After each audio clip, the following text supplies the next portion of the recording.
এবং ভাঙন।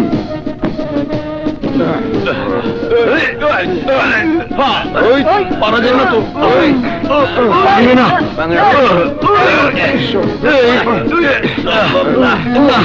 সম্ভব না।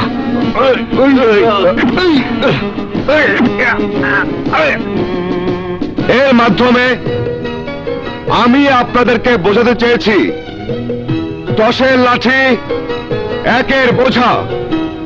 এই লাঠি যখন একটি ছিল তখন আপনাদের ভাঙতে কোনো অসুবিধা হয়নি, কিন্তু এই লাঠি যখন একত্রিত হয়েছে তখন আপনারা 10 জন মিলেও ভাঙতে পারেননি। এর মাধ্যমে আমি আপনাদেরকে বোঝাতে চেয়েছি এই এলাকার সবাই মিলে যদি একত্রিত হয়ে একটি সমবায় প্রতিষ্ঠান তৈরি করি তাহলে আপনারা কেউ অভাবে থাকবেন না।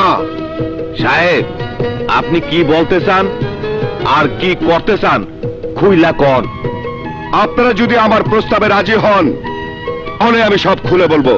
আগে বলেন কি করবেন, তারপর ভাইবা চিন্তা উত্তর দেব।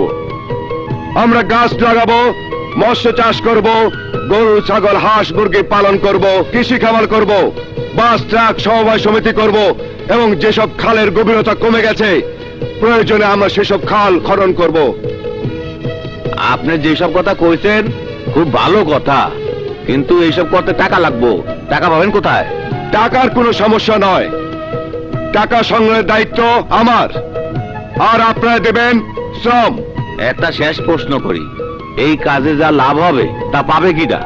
লাভ পাবেন আপনারা, যারা এই সমবায় সমিতির সদস্য হবেন তারা।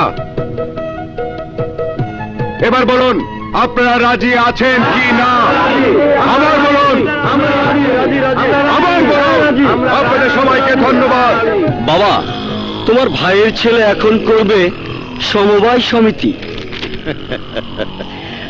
এখন করবি সমিতি, কয়দিন পরে হবে খয়রাতি।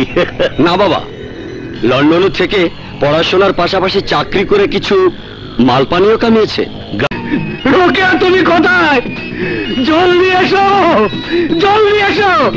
আজ আমার জীবনের সবচেয়ে আনন্দের দিন, খুশির দিন, ঈদের দিনের চাইতেও বড় আনন্দের দিন। এই এই তুই আজ আমার কাছে কিছু চা, কিছু চা। তুই যা চাইবি আমি তাই দেব, আমি তাই দেব। এই বাড়ির সবাই কে কোথায় আছো? জলদি এসো, জলদি এসো।